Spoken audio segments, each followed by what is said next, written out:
It's honestly, it's not a fidget spinner. It just looks like a fidget spinner.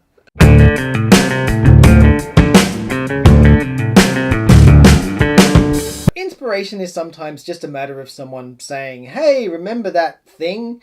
And in this case, it was the classic kids' toy where it's a spinning top with a pencil in it or a pen in it or whatever. And I'd never actually seen one of these things in real life and never really necessarily desired to have one. But I did think, hey, that could be cool to design. So here we are.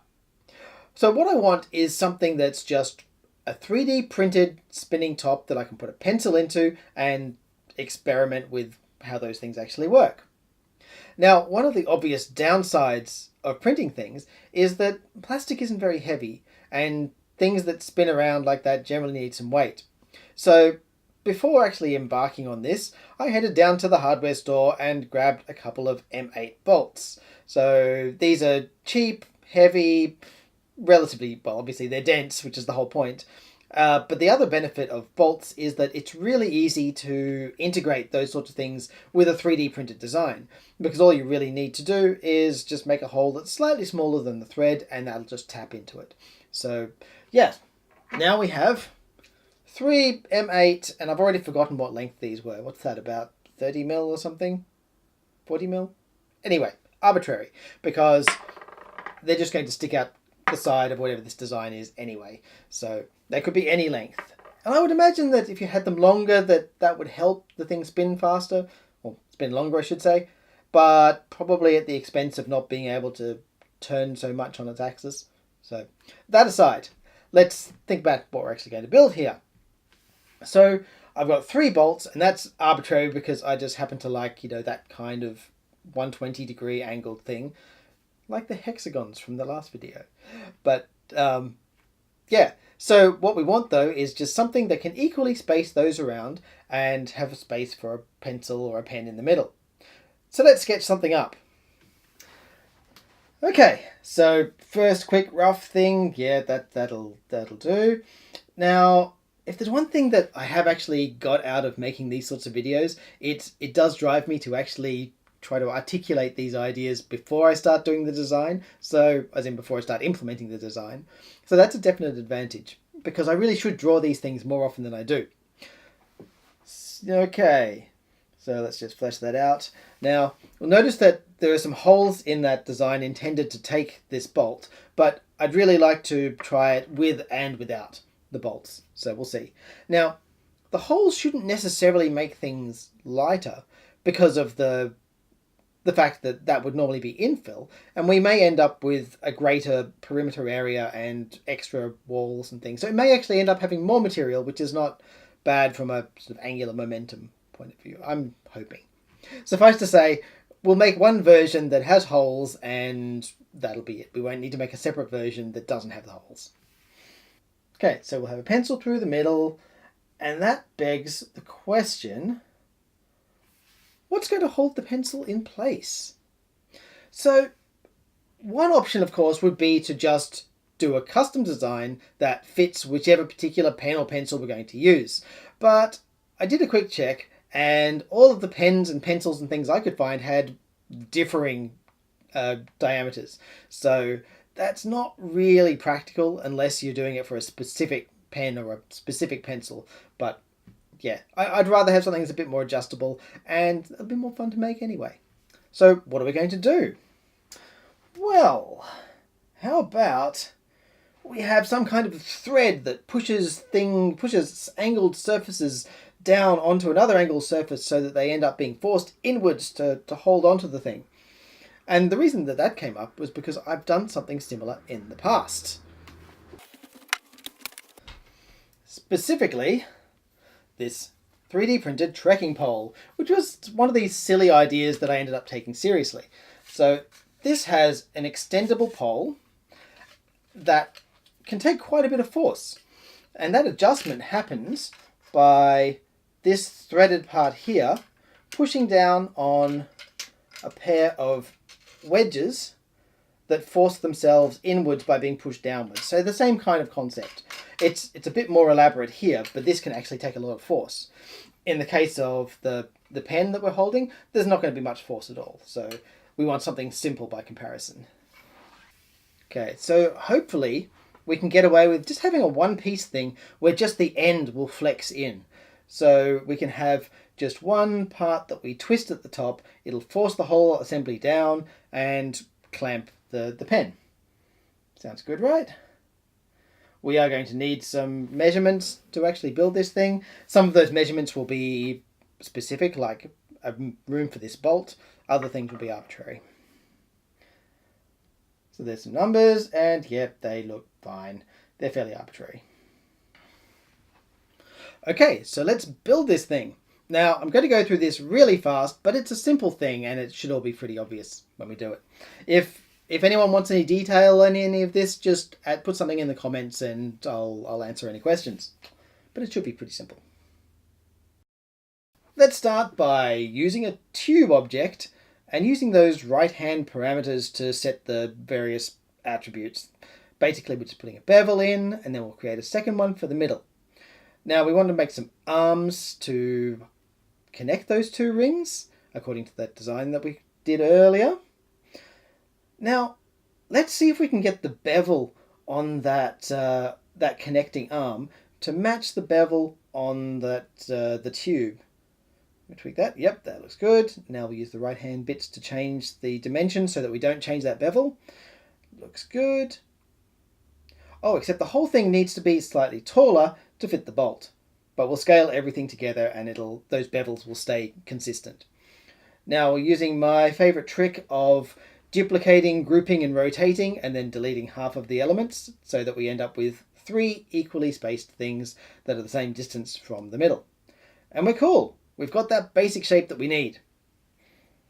Okay, so now we get to that bit in the middle. This is going to be a bit trickier because this is where we need to have room for the pencil to fit through the middle, and we need the thread to be able to not to catch on the bottom part of the plane, but that cone at the bottom also needs to be able to fit past the threads before it hits the sloped part at the bottom. And I'm not really sure that I'm happy with how this part is turning out.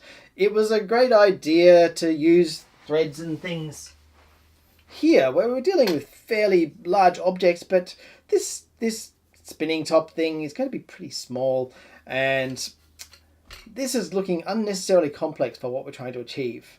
So let's see if we can come up with a different approach.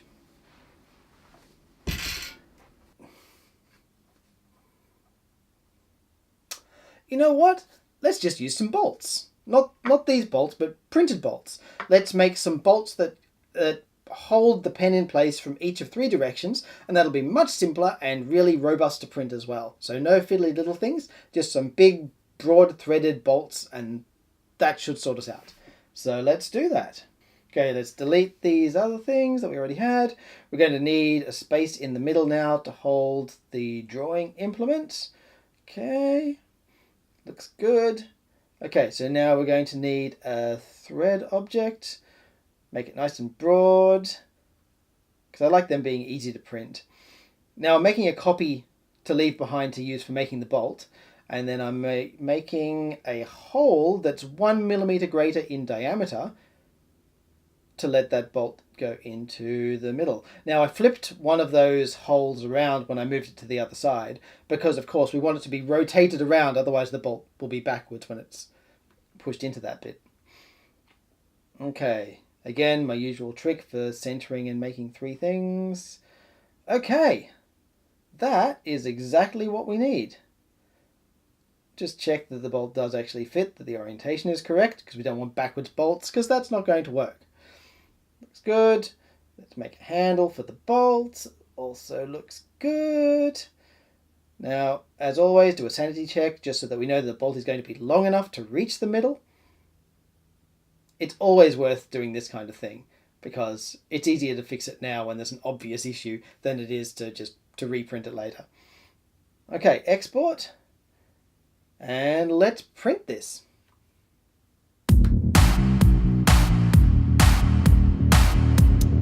Okay, so we have our bolts. Now we need the body. Yeah, that. Now we need the body. Much better. Okay. So these will screw into here. And like that. I really love assembling printed stuff. That's just really, really neat. Okay, and well, look, here's a pencil I prepared earlier. Because, as should be pretty obvious, if we use a full-length pen or something, it'll just fall over. You need that low center of gravity. And it's really hard to fight the leverage that something tall like that has. Okay, that's now usable. So we need some paper. Now I have a regular printer up here.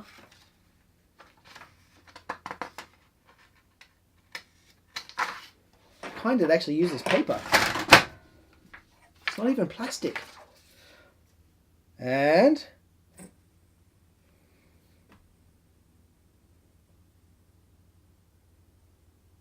it's printing pretty well.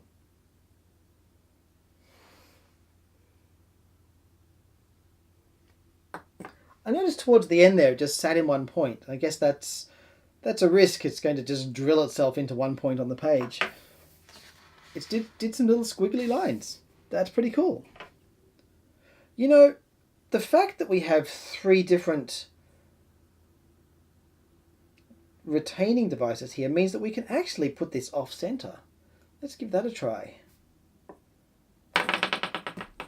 Let's try spinning that better. Hey! Ooh, that's cooler. That's really interesting. So if we put it off-center deliberately... You know, this is probably how the real ones work anyway. This is probably already a thing. But I would never have known that if I hadn't changed the way that thing joined in. Because the original design would have held that pencil dead center with no option for changing that. So that was something somewhat serendipitous. Very cool.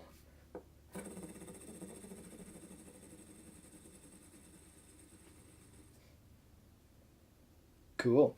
Okay, so this version doesn't actually have holes to put the bolts in because we co-opted those spaces for these bolts. Sorry, metal bolts to put the metal bolts in. But all we really need is 3 holes around the side there to let us put the M8 bolt into. So let's do that.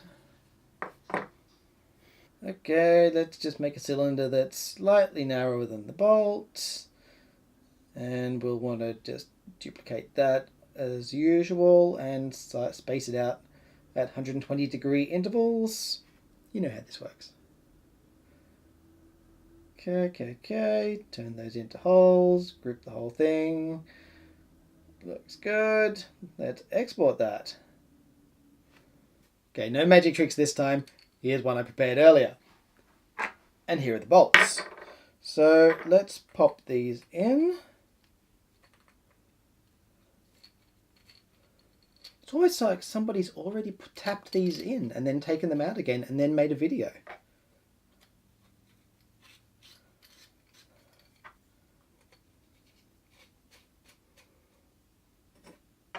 Okay.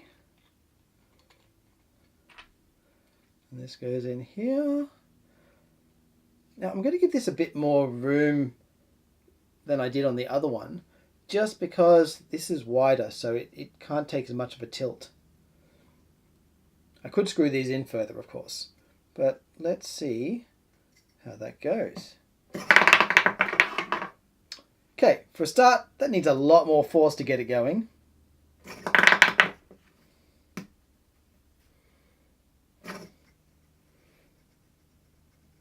People will think I'm a spinning top amateur.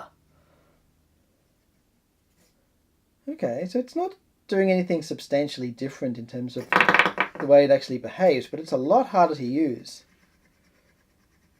And maybe if the weight was much further in, that wouldn't be such an issue. It's doing much tighter spirals. And I have offset the pencil in there, like we had on this one. That didn't work. Okay, that's interesting. So we can put these a little further in, but I'm not sure how much difference to expect in doing this. Actually, let's leave one offset and see what happens. This seems like it's a recipe for disaster. More or less. The moment the protrusions hit the table, it's terrible.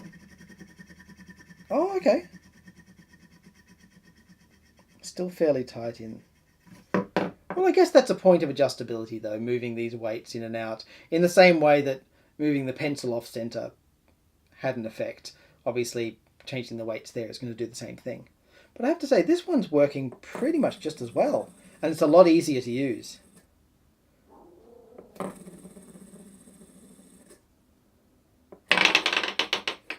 And now I'm drawing all over my table.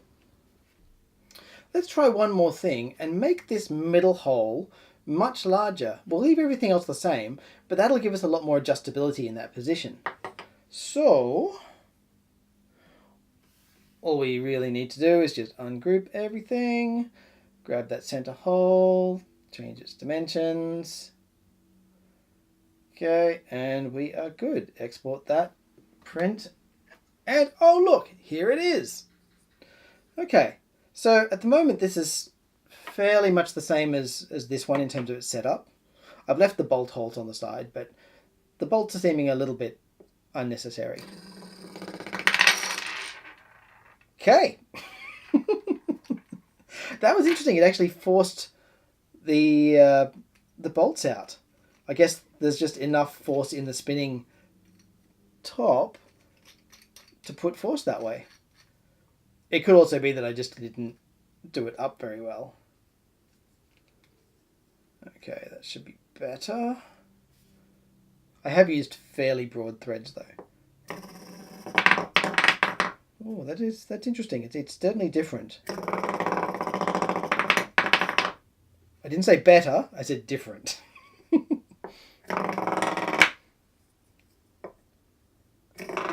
Okay, I think this is a bit too far off center. I think that's what I'm learning here. So I'll just shift 2 of these. I'm sure there's an art to getting this sort of thing right. You know, this is actually much too far forward, so let's take that down. See if that makes it easier. Hey, look at that. I mean, I don't want to say I'm an expert at this, but hey, that actually worked out much better. Okay, so it is actually worth experimenting with this stuff. It does come out differently. Oh, that is much better. Oh, neat. I didn't expect that, I have to admit. I'm impressed. Very cool. Well, I really like the fact that we started with one approach to this design and ended up in a different direction that turned out to have unexpected benefits. That's one thing that I really love about 3D printing, is that we can have that evolution of design and we can have iteration through prototypes, and it's all just so easy, and we don't have to think twice about exploring a path of design without necessarily knowing how it's going to turn out. So I'm really happy with that. Okay, I will leave this in the hands of my beta testers and see you in the next video.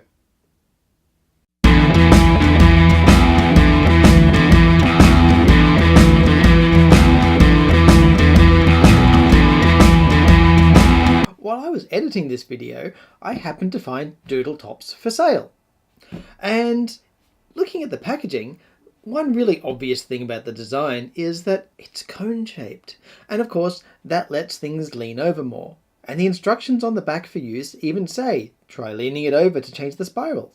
So I decided to change the design of this just slightly, so that instead of these hand-twisted bolts, we have the option of set screws instead, with a little set screw tool as well to fit in there.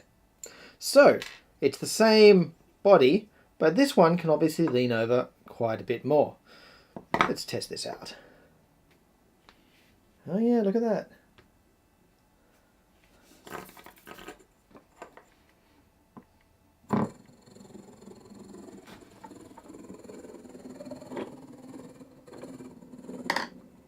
That is kind of cool. Well, these designs will be available for download on My Mini Factory. I'll put a link in the show notes, but you should make a better one than this. You should absolutely improve on this idea and make something that works even better.